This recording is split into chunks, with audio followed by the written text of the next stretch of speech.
السلام عليكم ورحمة الله تعالى وبركاته. إن الحمد لله الذي نستعينه ونستغفره ونؤمن به ونتوكل عليه ونعوذ بالله من شرور أنفسنا ومن سيئات أعمالنا من يهده الله فلا مضل له ومن يضلل فلا هادي له وأشهد أن لا إله إلا الله وأشهد أن محمدا عبده ورسوله أما بعد فأعوذ بالله من الشيطان الرجيم بفضل بسم الله الرحمن الرحيم إن عدة الشهور عند الله 12 شهرا في كتاب الله يوم خلق السماوات والأرض منها 4 حرم صدق الله المولانا العظيم. وقال النبي صلى الله عليه وسلم اللهم بارك لنا في رجب وشعبان وبلغنا رمضان أو كما قال عليه الصلاة والسلام. அளவற்ற அருளாளரும் நிகழற்ற அன்புடையவருமாகிய எல்லாம் வந்த அல்லாஹ்வின் பேரன்பும் பேர் உபகாரமும் அவனது அருள் குறித்தான அருமைநாயகம் ஸல்லல்லாஹு அலைஹி வஸல்லம் அன்னவர்களின் மீதும் அன்னவர்களின் பாக்கியம் வாய்ந்த உத்தம சத்திய சகாபாக்கள் நாமக்கல் நல்லவர்கள் மற்றும் அல்லாஹ்வினுடைய அருள் பொருந்திய மாதங்களில் மிகச் சிறப்புக்குரிய மாதம் என்பதாக திருமறை வரையறுத்திருக்கிற ரஜபினுடைய மாதத்தில் இறை அருளை பெறுவதற்காக வந்திருக்கிற நம் அனைவரின் மீதும் அல்லாஹ்வின் பேரன்பும் பேர் உபகாரமும் என்று நிலவட்டுமாக ஆமீன் யா ரப்பல் ஆலமீன். சங்கையான பெருமக்களே, உலகம் படைக்கப்பட்ட நாட்களிலிருந்து இறைவனுடைய வார்த்தைகளில் ஆண்டுகளில் மாதங்களில் 12 மாதங்கள் என்பதாகவும் அதிலும் குறிப்பாக 4 மாதங்கள் மார்க்கத்தினுடைய சிறப்புக்குரிய மாதமாக இறைவன் இறை வார்த்தைகளால் நமக்கு சொல்லி இருக்கிறார். அந்த 4 மாதங்களில் சிறப்புக்குரிய ஒரு மாதமாக ரஜபும், அதற்கு பின்பு 2 மாதங்களுக்கு பின்னால் வரக்கூடிய துல்காதா, துல்ஹிஜ்ஜா, முஹர்ரம், அதுக்கு அடுத்து வரக்கூடிய 3 மாதங்கள், மொத்தமாக 4 மாதங்களை இறைவன் சிறப்புக்குரிய மாதம் என்பதாக சொல்லி இருக்கிறான். இஸ்லாமிய காலங்களில் மட்டுமல்ல, குஃபார்களுடைய ஜாஹிலியாவான மடமையான இருக்கக்கூடிய காலங்களிலும் கூட இந்த நாட்களில், இந்த மாதங்களில் போர் புரிய மாட்டார்கள், வம்பெடுக்க மாட்டார்கள், சண்டை சச்சரவுகளில் ஈடுபட மாட்டார்கள் என்கின்ற வரலாறுகளை பார்க்கப்படுகிறது. சகைக்குரிய பெருமக்களே, இந்த மாதத்தை பெருமானார் ஸல்லல்லாஹு அலைஹி வஸல்லம் சஹாபிகளுக்கு கற்றுத்தருகிற பொழுது ரமதானை வரவேற்கக்கூடிய மாதங்களாக 2 மாதங்களை பேசியிருப்பார்கள். அதிலும் பரக்கத்தை தேடக்கூடிய மாதமாக அல்லாஹும்ம பாரிக் லனா ஃபீ ரஜப வ ஷஅபான், இந்த ரஜபும் இதற்கு பின்னால் வருகின்ற ஷஅபானும் புனிதத்திற்குரிய மாதங்களாகவும் அல்லாஹ் பரக்கத் செய்ய வேண்டும் என்பதை கேள்வியாக துஆக்களாக நீங்கள் அல்லாஹ்விடத்தில் முன்வைக்க வேண்டும் என்பதையும் பெருமானார் ஸல்லல்லாஹு அலைஹி வஸல்லம் நமக்கு காண்பிக்கிறார்கள். சகைக்குரிய பெருமக்களை, இறைவனிடத்தில் பரக்கத்தை கேட்க வேண்டும். அதிலும் இந்த மாதத்தில் எதற்கான விஷயங்களுக்கெல்லாம் நாம் பரக்கத்தை தேட வேண்டும் என்றால், உடல் ஆரோக்கியத்திற்காக அல்லாஹ்விடத்தில் நாம் பரக்கத்தை தேட வேண்டும். நாம் எதிர்கொள்ள இருக்கக்கூடிய ரமதானை அடைய வேண்டும் என்றால் உடல் திடகாத்திரம் என்பது மிக முக்கியமான ஒன்றாக இருக்கிறது. அந்த நாட்களில் அமல்களை புரிய வேண்டும் என்றால் உடல் ஆரோக்கியம் மிக அவசியமான ஒன்றாக இருக்கிறது. சுருங்க கூறுகையில், இந்த மாதங்களிலிருந்து அமல்களை நாம் துரிதப்படுத்த வேண்டும், அதை அதிகப்படுத்த வேண்டும். ஓதுவதாக இருந்தாலும் சரி, வணக்க வழிபாடுகளாக இருந்தாலும் சரி, கொடுக்கக்கூடிய தான தர்மங்களாக இருந்தாலும் சரி, எல்லாவற்றிலும் மிகுதியாக செய்வதற்கு தொடக்கமாக இந்த மாதங்களிலிருந்து ஆரம்பிக்க வேண்டும் என்பதைத்தான் பெருமானார் ஸல்லல்லாஹு அலைஹி வஸல்லம் அவர்கள் நமக்கு சொல்லி காட்டியிருக்கிறார்கள். சஹாபிகள் எல்லாம் ரமதான் வருவதற்கு 2 மாதங்களுக்கு முன்னால் இந்த மாதங்களை அதிகமாக நினைவு கூறியிருப்பார்கள், தேடுவார்கள். இந்த மாதங்கள் முடிந்ததற்கு பின்னால், ரமதானை கடந்ததற்கு பின்னால் மீண்டும் அந்த மாதம் எப்பொழுது வரும் என்பதை எதிர்பார்த்திருப்பார்கள். சங்கைக்குரிய பெருமக்கள், அப்படிப்பட்ட பரக்கத்தை பொருந்தி இருக்கக்கூடிய மாதமாக இருக்கிறது. நான் இதற்கு முன்னாலும் கூட சொல்லி இருக்கிறேன், பரக்கத் என்பதற்கு தமிழிலும் கூட சரியான ஒரு வார்த்தையில் அர்த்தம் சொல்ல முடியாத அளவிற்கு மிகுந்த பொருள்களை கொண்ட ஒரு வார்த்தை என்றால் அது பரக்கத். எல்லா விஷயங்களிலும் அல்லாஹ் பரக்கத்தை வைத்திருக்கிறார். நேரங்களில் பரக்கத் இருக்கிறது. அதிகாலையில் உங்களுக்கு பரக்கத் இருக்கிறது என்பதாக இறைவன் பேசுகிறார். அதிகாலையில் உங்களுக்கான எல்லா விதமான நலவுகளும் இருப்பதாக ஹஜ்ரத் ஸல்லல்லாஹு அலைஹி வஸல்லம் சொல்லி இருக்கிறார்கள்.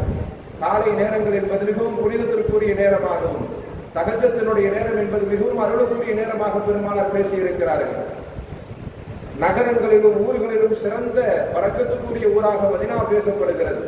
ஏன், மனிதர்களிலும் கூட பரக்கத்தானவர்கள் இருக்கிறார்கள். அல்லாஹ்வினுடைய அருளை பெற்றவர்கள், நல்ல அமல்களை செய்யக்கூடியவர்கள். ஹஜ்ரத் ஸல்லல்லாஹு அலைஹி வஸல்லம் அவர்களுடைய வாழ்க்கையை பின்பற்றி இந்த உலகத்தில் எல்லா விஷயங்களையும் கடைபிடிக்கக்கூடியவர்களும் பரக்கத்தான மனிதர்கள் என்பதாக மார்க்க அறிஞர்கள் சொல்லுவார்கள். சங்கைக்குரிய பெருமக்கள், அப்படிப்பட்ட பரக்கத்தினுடைய அந்த வரிசையில் இந்த ரஜபும் இடைபெறுகிறது. இந்த ரஜபும் நமக்கான அந்த மாதத்தை தந்திருக்கிறான் இறைவன். சங்கைக்குரிய பெருமக்களை, இந்த ரஜபை நாம் எப்படி அணுக வேண்டும்? முழுக்க நம் அமல்களை துரிதப்படுத்த வேண்டும். இதெல்லாம் ஒரு முக்கியமான வாய்ப்புகளாக நாம் பார்க்க வேண்டும். ஸல்லல்லாஹு அலைஹி வஸல்லத்தினுடைய ஒரு சபையில் சஹாபிகள் கூடியிருக்கிறார்கள். கூடியிருக்கிற சபையில் ஸல்லல்லாஹு அலைஹி வஸல்லம் ஒரு செய்தியை சொல்லுகிறார்கள். அங்கிருக்கக்கூடிய சஹாபிகளுக்கு மத்தியில் ஸல்லல்லாஹு அலைஹி வஸல்லம் சொல்லுகிறார்கள், கிட்டத்தட்ட அல்லாஹு தஆலாவினுடைய பார்வையில் ஒரு 70,000 பேர் எந்த கேள்வி கணக்குகளும் இல்லாமல் சுவர்க்கத்திற்குள் புகுத்தப்படுவார்கள். அப்படிப்பட்ட பாக்கியம் மிகுந்த சில சொர்க்க கூட்டாளிகள் இருக்கிறார்கள், அவர்களுக்கென்று சில சிறப்புகள் இருக்கிறது என்பதாக ஸல்லல்லாஹு அலைஹி வஸல்லம் பேசுகிறார்கள். கூட்டத்தில் இருந்த சஹாபிகள் பல பேருக்கு இது என்ன கூட்டமாக இருக்கும் என்று யோசித்துக் கொண்டிருக்கிற நேரத்தில் உகாஷா என்கிற சஹாபி எழுந்து கேட்டார்கள், யா ரசூலல்லாஹ், எனக்கும் அந்த கூட்டத்தில் ஒருவராக ஆகுவதற்கு வாய்ப்பை தருவதற்கு நீங்கள் துஆ செய்யுங்கள் என்பதாக கேட்டார்கள். ஸல்லல்லாஹு அலைஹி வஸல்லம் சரி என்று அந்த சஹாபிக்கு துஆ செய்துவிட்டு உகாஷாவும் இந்த கூட்டத்தில் இடம்பெறுகிறார் என்று சொன்னார்கள். சொல்லி அமர்ந்ததற்கு பின்னால் கூட்டத்தில் இருந்த இன்னும் சில சஹாபிகளுக்கு எண்ணம் வந்தது, உகாஷாவை கொண்டு நாமும் கேட்டிருக்கலாமோ, பெருமானார் நமக்கும் துவா செய்திருப்பார்களோ என்று அடுத்த ஒரு சஹாபி எழுந்தார்கள். ஸல்லல்லாஹு அலைஹி வஸல்லம் சொன்னாங்க, சபகத் உகாஷா, உகாஷா முந்திக் கொண்டார். இதற்கு பின்னால் அல்லாஹ் அதற்கான யாருக்கும் வாய்ப்பை தரவில்லை என்பதாக. வாய்ப்புகள் கிடைக்கிற பொழுது ஒரு உண்மையான முஃமின் அதை பயன்படுத்திக் கொள்வது என்பது மார்க்கத்தில் மிக அவசியமான விஷயமாக இருக்கிறது. இந்த ரஜப் என்பது மிக அலட்சியமாக ஏதோ இன்னும் 2 மாதத்திற்கு பின்னால் வரக்கூடிய ரமதானுக்கான வரவேற்பாக மட்டும் பார்க்க கூடாது. மார்க்கத்தில் மிக முக்கியமான 4 நிகழ்வுகள் நடந்த மாதமாக, மிகப்பெரிய வரலாற்று சரிதைகள் பொதிந்த மாதமாக இந்த ரஜபை மார்க்க அறிஞர்கள் வரையறுத்து சொல்லுகிறார்கள். சகைக்குரிய பெருமக்களே, பரக்கத் என்பது மிக அபரிவிதமானது. இந்த மார்க்கத்தினுடைய விஷயத்தில் இந்த மாதங்களில் இருக்கக்கூடிய பரக்கத்தை அனுபவிக்கக்கூடிய மனிதர்களாக இருக்க வேண்டும் என்பதை மார்க்க அறிஞர்கள் சொல்லி காண்பிப்பார்கள். சகைக்குரிய பெருமக்களே, ஏன் மனிதர்களிலும் கூட ஸல்லல்லாஹு அலைஹி வஸல்லம் அவர்களிடத்தில் ஒரு மாற்று மதத்தவர் வருகிறார். வந்தவருக்கு ஸல்லல்லாஹு அலைஹி வஸல்லம் உணவு அருந்துவதற்கான வாய்ப்பை தருகிறார்கள். கோப்பையில் பாலை கொடுக்கிறார்கள். கிட்டத்தட்ட அவர் மாற்று மத சகோதரராக இருந்த பொழுது 7 கோப்பை பாலை உட்கொள்கிறார். அடுத்தடுத்த பால் கோப்பைகளை வாங்கி 7 கோப்பைகளை குடித்துவிட்டு செல்லுகிறார். சில நாட்களுக்கு பின்னால் அதே சகோதரர் வருகிறார், மார்க்கத்தை ஏற்றுக்கொள்கிறார். பெருமானாருடைய அருகையில் அவர் இருக்கிறார். வளமையை போல் பெருமானார் ஸல்லல்லாஹு அலைஹி வஸல்லம் அவர்கள் அந்த பால் கோப்பையை குடிக்கிற பொழுது ஒரு கோப்பையை குடித்ததற்கு பின்னால் வயிறு நிரம்பி விட்டது என்பதாக அந்த சகோதரர் சொன்னார். சஹாபியாக ஆனதற்கு பின், மாற்று மதத்திலிருந்து இஸ்லாத்திற்கு மாறியதற்கு பின்னால் இந்த முஃமினான இருக்கக்கூடிய அந்த சஹாபி ஒரு கோப்பையை உட்கொண்டதற்கு பின்னால் வயிறு நிரம்பியது என்பதாக சொன்னார்கள். அப்பொழுது சஹாபிகள் திகைத்து போய் ஸல்லல்லாஹு அலைஹி வஸல்லம் கேட்டாங்க, யா ரசூலல்லாஹ், சில மாதங்களுக்கு முன் இதே நபர் 7 கோப்பையை அருந்தினாரே, இதே நபர் இப்பொழுது ஒரு கோப்பையில் போதும் என்கிறார் என்றால் என்ன காரணம் என்பதாக ஹஜ்ரத் ஸல்லல்லாஹு அலைஹி வஸல்லம் அவர்களிடத்தில் கேட்கப்பட்ட பொழுது ஸல்லல்லாஹு அலைஹி வஸல்லம் சொன்னாங்க, ஒரு உண்மையான முஃமினுடைய வாழ்க்கை அவன் கரம் படுகிற விஷயங்களில், அவன் நாவுபடுகிற விஷயங்களில் அவன் உண்மையான முஃமினாக இருக்கிற பொழுது அதில் அல்லாஹ் பரக்கத்தை வைத்திருக்கிறார். முன்னால் அவன் காஃபிராக இருக்கிற பொழுது 7 கோப்பைகளை அருந்தினாலும் கூட வயிறு நிரம்பாத அளவிற்கு இருந்த அவனுடைய இறைப்பை இப்பொழுது ஒரு கோப்பைக்கு நிரம்புகிறது என்று சொன்னால் அல்லாஹ் ஒரு உண்மையான முஃமினுடைய வாழ்க்கையில் பரக்கத்தை ஏற்படுத்துகிறான் என்கிற செய்தியை ஸல்லல்லாஹு அலைஹி வஸல்லம் சொல்றாங்க. அதனாலதான் ஸஹல் இப்னு ஹுனைஃப்ங்கிற அந்த சஹாபி எப்படிப்பட்ட சஹாபி என்றால், அந்த மக்காவினுடைய நகரங்களில் அஜானுபாகுவான கட்டுடல் மேனியோடு திரிகின்ற ஒரு சஹாபியாக இருந்தார். அழகிய தோற்றம் உள்ளவர், நல்ல உடல் மேனியை கொண்டவர். சஹாபிகள் எல்லாம் இவரை பார்த்தால் ஆச்சரியப்படுவார்கள். ஒரு முறை இவர் வீட்டிலே அவர்களுடைய சுயவேலைகளை செய்து கொண்டிருக்கிற பொழுது கடந்து சென்ற ஆமீர் என்கிற சஹாபி அவரை பார்க்கிறார். உடல் மிகவும் அழகாக இருக்கிறது, கட்டுடல் மேனியாக இருக்கிறது. பார்த்தவர் இவ்வளவு அழகாக இருக்கிறாரே என்பதாக சொல்லிவிட்டு கிளம்பி விடுகிறார்.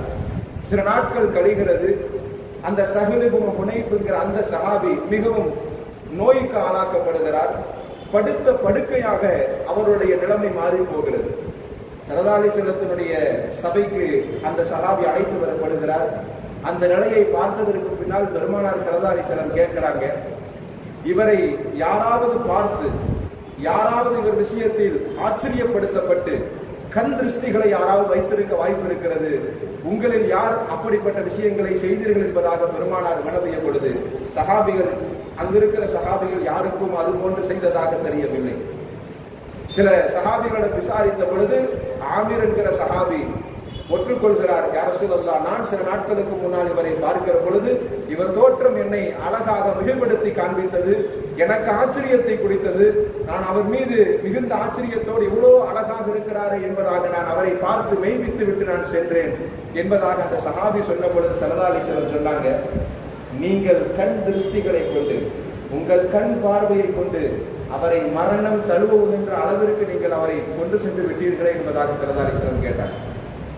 அந்த சஹாபிக்கு ஆச்சரியமாக இருந்தது, யா ரசூலல்லாஹ், நான் என்ன செய்தேன்? பார்க்க செய்தேன், வேற எதுவும் செய்யல. அவர் அழகாக இருக்கிறார் என்பதாக நான் உள்ளத்தால் பூரிப்படைந்து கொண்டேன் என்று சொன்ன பொழுது ஸல்லல்லாஹு அலைஹி வஸல்லம் சொன்னாங்க, நீங்கள் ஒரு விஷயத்தை மிகைப்பாக பார்க்கிற பொழுது அந்த விஷயம் உங்களுக்கு கிடைக்காத ஒரு விஷயமாகவும் மிகைப்படுத்தப்பட்ட ஒரு விஷயமாகவும் நீங்கள் கண்ணில் பார்த்தால் நீங்கள் சொல்ல வேண்டிய வார்த்தை பாரக்கல்லா என்றார்கள் ஸல்லல்லாஹு அலைஹி வஸல்லம். அல்லாஹ் பரக்கத்து செய்யணும்னு சொல்லணும். அந்த விஷயங்களை கண்டு கண் திருஷ்டிகளை ஏற்படுத்தப்படக்கூடாது என்கின்ற அந்த செய்தியை ஹஜ்ரத் ஸல்லல்லாஹு அலைஹி வஸல்லம் அந்த சஹாபிக்கு சொல்லி காண்பிக்கிறார்கள். உலகத்தில் எல்லா பொருள்களிலும் பரக்கத்து இருக்கிறது. சமயங்களில் நாம் ஆசைப்படுகிற பொருள்கள் அதிகமாக இருக்க வேண்டும் என்கிற எண்ணம் இருந்தாலும் அந்த அதிகத்தில் அல்லாஹ் பரக்கத்தை வைப்பது இல்லை. பரக்கத்தான் என்ற பரக்கத்திற்கான உரித்த பொருள்களில் எப்பொழுதும் எண்ணிக்கை அதிகமாக இருக்க வேண்டிய அவசியம் இல்லை. குறைவாக இருந்தாலும் எல்லா தேவைகளையும் அது நிறைவு செய்யும் என்பதுதான் பரக்கத்திற்கான சின்ன சின்ன விளக்கம் சொல்லக்கூடிய விஷயங்களில் இருக்கும் ஒன்று. சங்கைக்குரிய பெருமைக்கு அப்படிப்பட்ட ரஜபினுடைய மாதங்கள், இந்த மாதத்தை வெறுமன ரமலானுக்காக மட்டும் நான் வரவேற்கக்கூடிய மாதமாக மட்டும் நாம் நினைக்கக்கூடாது. 4 பெரும் அதிசயங்கள் இந்த மாதங்களில் நடந்திருக்கிறது என்பதாக வரலாற்று சரிதைகளை எழுதக்கூடிய வரலாற்று ஆசிரியர்கள் சொல்லுகிறார்கள். இஸ்லாத்தினுடைய மிகப்பெரிய முதல் ஹிஜ்ரத் என்பதாக, முதல் பயணம் என்பதாக மக்காவிலிருந்து ஸல்லல்லாஹு அலைஹி வஸல்லம் ஒரு 80 சஹாபிகளுடைய கூட்டத்தை அபிசீனியாவுக்கு அனுப்பி வைத்தார்கள். அந்த அபிசீனியாவிற்கு தலைமையாக உஸ்மான் ரலியல்லாஹு அன்ஹு அவர்கள், ருக்கையா ரலியல்லாஹு அன்ஹா அவர்கள், இப்படி சஹாபிகளும் பெரும் சஹாபிகள் எல்லாம் அந்த கூட்டத்தில் அனுப்பி வைக்கப்பட்டார்கள். காரணம் வேறு ஒன்றும் இல்லை, மக்காவிலே துன்புறுத்தலுக்கு சஹாபிகள் ஆளாக்கப்பட்ட பொழுது அமைதி வேண்டி வணக்கங்களை அவர்கள் புரிவதற்கு ஏதுவாக வேறு சில நகரங்களை தேர்ந்தெடுக்கிற பொழுது ஸல்லல்லாஹு அலைஹி வஸல்லம் அபிசீனியாவை தேர்ந்தெடுத்து அனுப்பினார்கள். வரலாற்றில் வரும் 80 சஹாபிகள் அந்த அபிசீனியாவிற்கு போகிறார்கள். நீண்ட காலங்கள் தங்குகிறார்கள். சில சஹாபிகள் மட்டும் மீண்டும் மக்காவிற்கு வருகை தருகிறார்கள். அந்த அபிசீனியாவில் வாழ்ந்த வாழ்க்கையில் அந்த நாட்டினுடைய மன்னர் உட்பட அத்தனை பேர்களும் இஸ்லாத்திற்கு வரக்கூடிய அந்த வாக்கியம் இந்த 80 பேர் கொண்ட அந்த சஹாபிகள் சென்ற கூட்டத்தினால் அந்த ஒட்டுமொத்த அபிசீனியாவிற்கான வாழ்வும் இஸ்லாமாக அங்கு வாழ்ந்த ஆட்சி செய்த மன்னரும் இஸ்லாத்திற்குள் வருகிறார். அவர் மரணத்தின் பொழுதும் கூட, அவருடைய மரண நேரத்திலும் கூட ஸல்லல்லாஹு அலைஹி வஸல்லம் அவரை பெருமைப்படுத்தினார்கள், அவருக்காக ஜனாசாவை தொலை வைத்தார்கள் என்கின்ற வரலாறுகள் எல்லாம் பார்க்க முடிகிறது. மார்க்கத்தில் அபிசீனியாவினுடைய அந்த ஹிஜ்ரத் என்பது மிக முக்கியமான நிகழ்வாகவும் அது இந்த ரஜபில் நடைபெற்றிருக்கிறது. 2வது மார்க்க அறிஞர்கள் சொல்லுகிற செய்தி தபூக் யுத்தம் என்பதாக. குர்ஆனிலும் கூட சாஹாத்தின் ஓஸ்ரா, மிக கடுமையான நேரத்தில் ஸல்லல்லாஹு அலைஹி வஸல்லம் அவர்களுக்கு கடமையாக்கப்பட்ட போர்களில் ஸல்லல்லாஹு அலைஹி வஸல்லம் அவர்கள் செய்த போர்கள் 19 போர்கள். ஸல்லல்லாஹு அலைஹி வஸல்லம் நேராக அவர்கள் சென்று போர் செய்த போர்கள் என்பது 19 போர்கள். அதில் ஸல்லல்லாஹு அலைஹி வஸல்லம் கடைசியாக செய்த போர் என்று வரலாற்றில் சொல்லப்படக்கூடிய போர் இந்த தபூக் என்கிற போர். தபூக் என்கிற போர் தான் மார்க்கத்தில் மிக கஷ்டமான நேரத்தில் சஹாபிகளை ஒன்று திரட்டி கொண்டு ஸல்லல்லாஹு அலைஹி வஸல்லம் நீண்ட நெடுதூர பயணத்தோடு அந்த போருக்காக ஸல்லல்லாஹு அலைஹி வஸல்லம் அழைத்து செல்கிறார்கள். எதிரிகளுடைய ரோமில் இருக்கக்கூடிய எதிரிகளுடைய படைகள் கிட்டத்தட்ட 2.5 லட்சம் பேர்கள் இருந்தார்கள். சஹாபிகளுடைய ஒட்டுமொத்த எண்ணிக்கை 30,000 பேர். வெறும் 30,000 பேரை எடுத்துக்கொண்டு ஸல்லல்லாஹு அலைஹி வஸல்லம் தபூக் யுத்தம் என்பது வரலாற்றில் மிக பதிவு செய்யப்பட வேண்டிய யுத்தமாக இருக்கிறது. குர்ஆனிலே இது சம்பந்தமான நிகழ்வுகளை அல்லாஹ் நீண்ட நெடி வசனங்களாக பேசுகிறான். தபூக் யுத்தத்திலே மிக கடுமையான வறுமை இருந்தது, பஞ்சம் இருந்தது. ஸல்லல்லாஹு அலைஹி வஸல்லம் அந்த நேரத்திலே சஹாபிகளுக்கு சொன்னார்கள், உங்கள் வீடுகள் எது இருந்தாலும் இந்த இடத்தில் வந்து போடுங்கள் என்றார்கள். இந்த யுத்தத்திற்காக உங்கள் வீடுகளில் சேர்த்து வைத்திருக்கக்கூடிய பொருள்கள், செல்வங்கள், உணவுகள் எதுவாக இருந்தாலும், உங்கள் கைவசம் எது இருந்தாலும் இங்கு கொண்டு வந்து இந்த போருக்காக அதை சேமியுங்கள் என்று சொன்ன பொழுது ஒட்டுமொத்த சஹாபிகளும் வீடுகளில் இருந்த பொருள்கள் எல்லாம் எடுத்து வந்தார்கள். இதில் பிரபல்யமான வரலாறுகள் நமக்கு தெரியும். ஹஜ்ரத் அபூபக்கர் ரலியல்லாஹு அன்ஹு அவர்கள் வீட்டில் இருந்த மொத்த பொருளையும் கொண்டு வந்தார்கள். ஹஜ்ரத் உமர் ரலியல்லாஹு அன்ஹு அவர்கள் வீட்டில் இருந்த பாதி பொருளை எடுத்து வந்து போட்டார்கள். உஸ்மான் ரலியல்லாஹு அன்ஹு அவர்கள் கொண்டு வந்த பொருளுடைய மதிப்பை சொல்லுகிற பொழுது, இன்றைக்கான நாம் விலை வைத்தோம் என்று சொன்னால் அன்றைக்கு அவர்கள் 8000 தங்க காசுகளை, 8000 தீனார்களை அவர்கள் கொண்டு வந்து கொடுத்தார்கள்.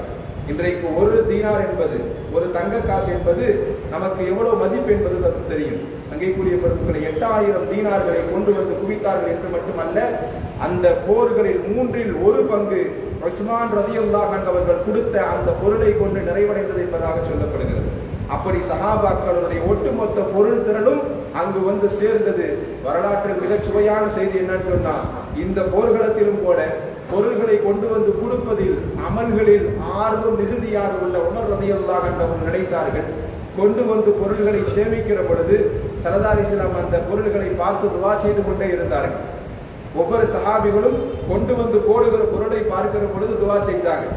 உமர் ரலியல்லாஹு அன்ஹு அவர்கள் நிரம்ப பொருள்களை எடுத்து வந்து பெருமானாருக்கு முன் வைக்கிறார்கள். கொஞ்சோண்டு இருக்கிற பொருளை கொண்டு வந்து ஹஜ்ரத் அபூபக்கர் ரலியல்லாஹு அன்ஹு அவர்கள் கொண்டு வந்து வைக்கிறாங்க. ஸல்லல்லாஹு அலைஹி வஸல்லத்திற்கு முன்னால் வைக்கிற பொழுது ஹஜ்ரத் உமர் ரலியல்லாஹு அன்ஹு அவர்கள் நினைத்தார்கள், அபூபக்கர் ரலியல்லாஹு அன்ஹு அவர்களை நாம் எந்த நேரத்திலும் அமல்களில் மிஞ்சியது கிடையாது, அவர்களை விட அதிகமாக செய்து பெருமானாரிடத்தில் பெயர் வாங்கியது கிடையாது. இப்பொழுது என் பொருள் அதிகமாக இருக்கிறது, அபூபக்கர் ரலியல்லாஹு அன்ஹு அவருடைய பொருள் குறைவாக இருக்கிறது. ஸல்லல்லாஹு அலைஹி வஸல்லம் இப்பொழுது கேட்கிற பொழுது, யா ரசூலல்லாஹ், அபூபக்கர் ரலியல்லாஹு அன்ஹு அவர்களை விட நான் அதிகமாக கொண்டு வந்திருக்கிறேன் என்று பெருமானாருடைய நாவுகளால் நான் புகழப்பட வேண்டும், அவர்களால் துஆ செய்யப்பட வேண்டும் என்கிற ஆசையோடு உமர் ரலியல்லாஹு அன்ஹு அவர்கள் இருக்கிறார்கள். பெருமானார் ஸல்லல்லாஹு அலைஹி வஸல்லம் எப்பொழுதுமே அந்த விஷயத்தை அணுகுகிற பொழுது எவ்வளவு கொண்டு வந்திருக்கீங்கன்னு கேட்கறதுக்கு பதிலா ஸல்லல்லாஹு அலைஹி வஸல்லம் அந்த நேரத்தில் கேட்கப்பட்ட கேள்விகள் ஹதீஸில் சொல்லப்படுகிறது, அபுத்தைத்த, நீ எதை மீதம் வைத்து விட்டு வந்திருக்கிறாய் என்பதாக கேட்டாங்க. அந்த நேரத்தில் சஹாபிகளிடத்தில் கேட்கப்பட்ட கேள்விகளில் பெருமானார் முன்வைத்த கேள்வி, அபூபக்கர் ரலியல்லாஹு அன்ஹு அவர்களை பார்த்து கேட்டாங்க, நீங்க எவ்வளவு வச்சுட்டு வந்திருக்கீங்க வீட்டுக்குன்னு. ஸல்லல்லாஹு அலைஹி வஸல்லத்திற்கு முன்னால் அபூபக்கர் ரலியல்லாஹு அன்ஹு சொன்னாங்க, யா ரசூலல்லாஹ், இந்த என்னுடைய வீட்டில் இருக்கிற மொத்தத்தையும் நான் எடுத்து வந்துட்டேன், வீட்டில் வைத்திருக்கிறது அல்லாஹ்வும் ரசூலையும் மட்டும்தான் என்பதாக சொன்னார்கள். அடுத்ததாக உமர் ரலியல்லாஹு அன்ஹு கேட்கிறப்ப, நீங்க என்ன உச்ச வச்சிட்டு வந்திருக்கீங்க கேட்கிற பொழுது அதிலிருந்து உமர் ரலியல்லாஹு அன்ஹு சொன்னாங்க, இதை போன்று பாதியை நான் வைத்து விட்டு வந்திருக்கிறேன் என்றார்கள். ஸல்லல்லாஹு அலைஹி வஸல்லத்தினுடைய இந்த கேள்வியினுடைய துணியில் புரிந்து கொண்டார்கள் உமர் ரலியல்லாஹு அன்ஹு அவர்கள். பெருமானார் எப்பொழுதும் அபூபக்கர் ரலியல்லாஹு அன்ஹு உதவியை மறக்காதவர்கள். இஸ்லாத்தினுடைய ஆரம்ப காலம் முதல் அவர்களுடைய எல்லா பொருள் செல்வங்களையும் கொடுத்து மக்காவிலிருந்து ஹிஜ்ரத் செய்து கடைசியாக மதீனாவிற்கு போகிற பொழுது வெறும் 40 திர்ஹங்களை மட்டும் கையில் வைத்துக் கொண்டு போன சஹாபி ஹஜ்ரத் அபூபக்கர் ரலியல்லாஹு அன்ஹு அவர்கள் என்பதை பெருமானாருக்கு நல்லா தெரியும். அப்படிப்பட்ட எல்லா துயரங்களிலும் உடனிருந்த நண்பராக அபூபக்கர் ரலியல்லாஹு அன்ஹு விட்டுக் கொடுக்க கூடாதுங்கிறதுக்காக ஸல்லல்லாஹு அலைஹி வஸல்லம் கேட்ட கேள்விதான் இது. அந்த நேரத்திலும் கூட சஹாபிகளுடைய ஆர்வம், அமல்களின் மீது கொண்டுள்ள பேரின்பம், அந்த நேரத்தில் அந்த சஹாபிகள் எல்லாம் சந்தோஷமாக அதை கொண்டு வந்து கொடுத்தார்கள். போருக்காக கிளம்புகிற நேரம் மிகுந்த சஹாபிகளுடைய கூட்டம். பொதுவாக ஸல்லல்லாஹு அலைஹி வஸல்லம் போருக்கு கிளம்பினா எந்த போருக்கு போகிறோம் என்பதை யார்ட்டையும் சொல்ல மாட்டாங்க. ஆனால் இந்த தபூக் யுத்தத்திற்கு கிளம்புகிற பொழுது ஒட்டுமொத்த சஹாபிகளையும் பார்த்து சொன்னாங்க, நாம் தபூக் யுத்தத்திற்கு போகிறோம், மிக நீண்ட நெடுதூரம் பயணம் இருக்க போகிறது, உங்கள் தயாரிப்புகளை நீங்கள் தயாரித்துக் கொள்ளுங்கள் என்றார்கள் ஸல்லல்லாஹு அலைஹி வஸல்லம். நீண்ட பயணங்களின் போது நடந்த நிறைய சம்பவங்கள் எல்லாம் இதில் இடம்பெறுகிறது.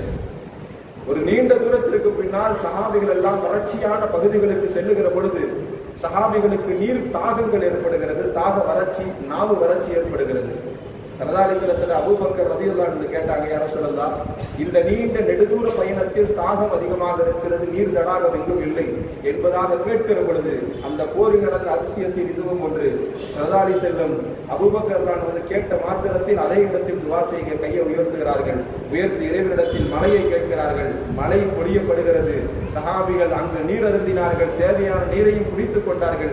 கையை கீழே இறக்குகிற பொழுது ஆரம்பித்த மழை சஹாபிகள் தாகம் தீர்த்ததற்கு பின்னால் மழை நின்றது என்பதாக வரலாற்றில் சொல்லப்படுகிறது. இன்னும் சில பயணங்கள் தூரம் தொலைவாக செல்லுகிற பொழுது சஹாபிகளுக்கு பசி அதிகமாகிறது. இந்த போல நிறைய அதிசயங்கள் நடந்தது. ரஜபினுடைய மாதம் பரக்கத் என்பதாக சொல்லுகிறோம் அல்லவா? இந்த மாதத்தில் நடந்த விந்தையான சம்பவங்களிலிருந்து இதுவும் ஒன்று. ஸல்லல்லாஹு அலைஹி வஸல்லத்தினுடைய அந்த பயணம், தபூக் யுத்தத்தினுடைய கடைசி பயணத்தில் சஹாபிகள் அப்படியே போகிற பொழுது உமர் ரலியல்லாஹு அன்ஹு அவர்கள் வருகிறார்கள். யா ரசூலல்லாஹ், சஹாபிகளிடத்தில் இருந்த உணவு பண்டங்கள் எல்லாம் தீர்ந்து போய்விட்டது. இப்பொழுது இவர்கள் உண்ண வேண்டும். அப்பொழுதுதான் அதற்கான ஊட்டச்சத்தோடு மீண்டும் அவர்கள் பயணத்தை தொடங்குவார்கள். என்ன செய்வது என்பதாக யோசிக்கிற பொழுது உமர் நான் சொல்றாங்க, ஒட்டகங்களை அறுத்து விடலாம் என்று நாங்கள் யோசிக்கிறோம். ஆனால் ஒட்டகத்தை அறுப்பது என்பது இந்த பயணத்திற்கு நமக்கு சிரமத்தை கொடுக்கும். நாம் போர் செய்வதற்கு இன்னும் நிறைய வாகனங்கள் தேவைப்படுகிறது. எனவே அதை அறுக்க வேண்டாம் என்பதாக நாங்கள் எண்ணுகிறோம் என்பதாக உமர் ரலியல்லாஹு அன்ஹு சொல்றாங்க. ஸல்லல்லாஹு அலைஹி வஸல்லம் என்ன செய்திருந்தார்கள் தெரியுமா? அந்த நேரத்தில் ஒரு துண்டை விரிக்கிறார்கள். மிகப்பெரிய போர்வை விரிக்கிறார்கள். விரித்து சஹாபிகளிடத்தில், நீங்கள் வைத்திருக்கக்கூடிய சின்ன சின்ன உணவு பண்டங்கள் இருந்தாலும், ஏன் பேரித்தம்பழங்களாக இருந்தாலும் கொண்டு வந்து போடுங்க. சஹாபிகள் தன் பையில் இருந்த ரொட்டிகளை போட்டார்கள், பேரித்த கனிகளை போட்டார்கள், அவரவர்கள் வைத்திருக்கக்கூடிய மாவு துண்டுகளை போட்டார்கள், என்னென்ன கையில வச்சிருக்காங்க எல்லாத்தையும் போட்டாங்க. ஸல்லல்லாஹு அலைஹி வஸல்லம் அந்த துணியில் போடப்பட்ட உணவை வைத்துக் கொண்டு அல்லாஹ் பெருமானார் ஸல்லல்லாஹு அலைஹி வஸல்லம் அல்லாஹ்விடத்தில் துஆ செய்துவிட்டு எல்லா சஹாபிகளுக்கும் பகிர்ந்து கொடுத்தார்கள். மீதமும் அந்த துணியில் உணவுகள் இருந்தது. அனைத்து சஹாபிகளும் வயிறு நிரம்ப அந்த இடத்தில் உட்கொண்டார்கள் என்கின்ற வரலாறும் இதே தபூக் யுத்தத்தை அது சார்ந்திருக்கிறது. சங்கைக்குரிய பெருமக்களே, இந்த தபூக் யுத்தத்தினுடைய இறுதி என்னன்னு தெரியுமா?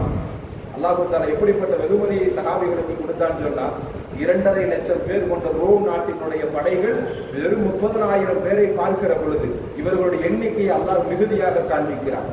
எண்ணிக்கை மிக அதிகமாக காண்பிக்கப்படுகிறது. அங்க இருக்கக்கூடிய எதிரிகள் விரண்டு ஓடுகிறார்கள். மிகப்பெரிய எண்ணிக்கையோடு இஸ்லாமியர்கள் தாக்குவதற்கு வருகிறார்கள் என்று சொல்லுகிற பொழுது உள்ளத்தில் ஒரு விதமான பயத்தை அந்த எதிரிகளுக்கு போடுகிற பொழுது அந்த எதிரிகள் அந்த போர்களை தொடராமல் அப்படியே விரண்டு ஓடுகிறார்கள். இந்த தபூக்கில் இஸ்லாம் வெற்றி பெறுகிறது.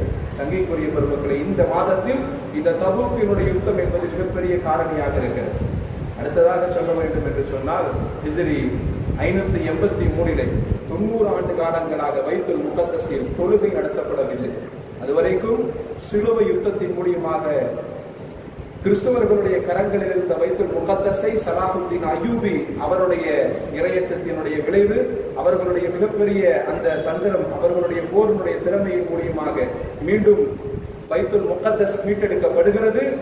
மார்க் அறிஞர்கள் சொல்லுகிறார்கள் 88 ஆண்டுகள், மொத்தமா சொல்ல போனா 90 ஆண்டுகள் அந்த பைத்துல் முகத்தஸில் தொழுகை நடத்தப்படவில்லை, பாங்குகள் ஒழிக்கப்படவில்லை. எத்தனை நபிமார்கள் பிறந்த நகரம் அது, எத்தனை நபிமார்களை படுக்க வைத்திருக்கக்கூடிய, எத்தனை நபிமார்கள் துயில் கொள்கிற நகரமாக இருக்கிறது. அப்படிப்பட்ட நகரத்தில் 90 ஆண்டு காலங்கள் இல்லாத இஸ்லாமினுடைய அழைப்பு பைத்துல் முகத்தஸை ஹஜ்ரத் ஸலாஹுத்தீன் அய்யூபி அவர்கள் வந்ததற்கு பின்னால் அவர் ஆட்சி காலத்தில் மீட்டெடுக்கப்படுத்ததும் இதே ரஜபினுடைய மாதம் என்பதாக சொல்லப்படுகிறது. அதற்கு பின்னால் அதிசய நிகழ்வாக நம் அனைவர்களுக்கும் தெரிந்த ஸல்லல்லாஹு அலைஹி வஸல்லம் அவர்களுடைய மிஅராஜினுடைய பயணம், இந்த மாதத்தில் அதை பற்றி தனியாக பேசப்படும். சங்கைக்குரிய பெருமக்களே, மிகச் சிறப்புக்குரிய இந்த 4 நிகழ்வுகளை உட்கொண்ட அந்த 4 நகர்வுகளை உள்ளடக்கக்கூடிய இந்த மாதமாக இந்த ரஜப் இருப்பதினால் இந்த ரஜப் என்பது மிகப்பெரிய சிறப்புக்குரிய மாதம் என்பதாக மார்க்க வல்லுநர்களால் சொல்லப்படுகிறது. அதே நேரத்தில் இந்த ரஜபினுடைய நேரத்தில் நல்ல அமல்கள் செய்வது என்பது ஒரு பக்கம், இன்னொரு பக்கம் ஒன்று இருக்கிறது. யாருக்கும் தீங்கை செய்யாமல், யாருக்கும் அநீதம் இழைக்காமல் இருப்பதும் இந்த மாதத்தினுடைய எச்சரிக்கை என்பதாக மார்க்க வல்லுநர்கள் சொல்லுகிறார்கள். ஏன்னு சொன்னா, உமர் ரலியல்லாஹு அன்ஹு அரசவையில் இருக்கிற பொழுது பனு சனா என்கிற ஒரு கோத்திரத்தை சார்ந்த நல்ல பாரம்பரிய குடும்பத்தை சார்ந்த ஒருவர் குருடராக, நல்ல இளமையான தோற்றத்தில் இருக்கிறார், ஆனால் குருடராக, பார்வையற்றவராக, பிறருடைய உதவியோடு அவருடைய அந்த தள்ளாடி அவர் செல்லுவதை பார்த்துவிட்டு ஹஜ்ரத் உமர் ரலியல்லாஹு அன்ஹு கேட்கிறாங்க, நல்லா இருந்த மனுஷராச்சு, இவருக்கு எப்படி பார்வை போச்சு, இவர் ஏன் இவ்வளவு சிரமப்படுகிறார் என்று சபையில் கேட்கிற பொழுது சில சஹாபிகள் சொல்லுகிறார்கள், உமர் ரலியல்லாஹு அன்ஹு இவர்கள் மிகப்பெரிய பாரம்பரிய குடும்பத்தை சார்ந்தவர்கள் தான். சில ஆண்டுகளுக்கு முன்னால் ஒரு சஹாபியினுடைய சாபத்தினால் இந்த நபருக்கு இது போன்ற ஒரு நிலை ஏற்பட்டது என்பதாக சொல்லப்படுகிறது. உமர் கூப்பிட்டாங்க, எந்த நபர் சபித்தாரோ அவரை அழைத்துட்டு வாங்க. எதற்காக அவர் அப்படிப்பட்ட சபித்தத்தை கொடுக்க வேண்டும், அவருடைய சாபத்திற்கான காரணம் என்னவென்று வினவ வேண்டும் என்பதற்காக உமர் ரலியல்லாஹு அன்ஹு அந்த சஹாபியை அழைத்துக் கொண்டு இந்த சபைக்கு அழைத்து வரப்படுகிறார்கள். அப்பொழுது உமர் ரலியல்லாஹு அன்ஹு கேட்கிறாங்க, எதற்காக நீங்கள் இந்த விஷயத்தை செஞ்சீங்கன்னு சொல்லி. அப்பொழுது அந்த நபர் சொல்லுகிறார், இந்த பனு சன்ஆங்கிற குடும்பத்தை சார்ந்தவர்கள் மொத்தம் 12 பேர். இந்த 12 பேருக்கு பக்கத்துல அண்டை வீட்டுக்காரனாக நான் வாழ்ந்து கொண்டிருந்தேன். வாழுகிற நேரத்தில் எவ்வளவோ அநீதங்களை எனக்கு செஞ்சிருக்கிறார்கள், எவ்வளவோ சொல்லிடங்காத துயரங்களை எனக்கு தந்திருக்கிறார்கள், எவ்வளவோ பொருளை என்னிடத்திலிருந்து சூறையாடி இருக்கிறார்கள், என்னை அவமானப்படுத்தி இருக்கிறார்கள். நான் பொறுத்து கொண்டுதான் இருந்தேன். ஒரு கட்டத்தில் என்னுடைய பொறுமையை நான் இழக்கிற பொழுது நான் கொஞ்சம் பொறுமை காத்தேன். எதற்காக பொறுமை காத்தேன் தெரியுமா? ரஜப் என்கின்ற ஒரு சங்கைக்குரிய மாதம் வரப்போகிறது. இந்த மாதத்தில் எந்த துவாவை செய்தாலும் அல்லாஹ் ஏற்றுக்கொள்வார். இந்த துவாவை ஏற்றுக்கொள்ளக்கூடிய மாதம் வர வரைக்கும் நான் பொறுத்திருந்தேன். ரஜபினுடைய மாதம் வந்தவுடனே அல்லாஹ்விடத்தில் கையேந்தி இவர்களுக்கு எதிராக நான் பதுத்துவா செய்தேன். அதனுடைய விளைவாக ஒன்றன் பின் ஒன்றனாக 11 சகோதரர்கள் அவர்கள் இறந்து போனார்கள். கடைசியாக மிச்சம் இருக்கிற இந்த ஒரு நபரை தான் நீங்கள் பார்த்திருக்கிறீர்கள் என்பதாக அந்த சஹாபி சொன்னாங்க. உமர் சொன்னாங்க, இந்த விஷயத்தில் நிரம்ப படிப்பினை முஸ்லிம்களுக்கு இருக்கிறது என்பதாக அந்த சபையில உமர் ரலியல்லாஹு அன்ஹு அவர்கள் சொல்லுகிறார்கள். சங்கைக்குரிய பெருமக்கள், இந்த நாட்களில் இந்த மாதங்களில் நன்மை செய்வது எவ்வளவு அவசியமான ஒன்றாக இருக்கிறதோ அதை போன்று பிறருக்கு செய்யக்கூடாத அநீதங்களும் இருக்கிறது. பிறருடைய அநீதத்திற்கு ஏற்படுத்தப்பட்ட பதுதுவாக்களை வாங்காமல் இருப்பதும் மிக கண்ணியமாக மிக கவனத்தோடு நாம் செயல்படுத்த வேண்டிய விஷயமாக இந்த மாதத்தை நாம் கண்ணியப்படுத்த வேண்டும். இந்த மாதத்தில் மிக கவனத்தோடு நம் வாழ்க்கையை அமைத்துக் கொள்ள வேண்டும். அமல்களால் வணக்கங்களால் எல்லா விஷயங்களிலும் இறை நெருக்கத்தை பெறக்கூடிய நன்மக்களாக அல்லாஹ் தஆலா நம் அனைவர்களையும் ஆக்கியருள் புரிவானாக. வாசுர தவானா அனில் அல்ஹம்துலில்லாஹி ரப்பில் ஆலமீன். அஸ்ஸலாமு அலைக்கும் வரஹ்மத்துல்லாஹி தஆலா வபரகாத்துஹு.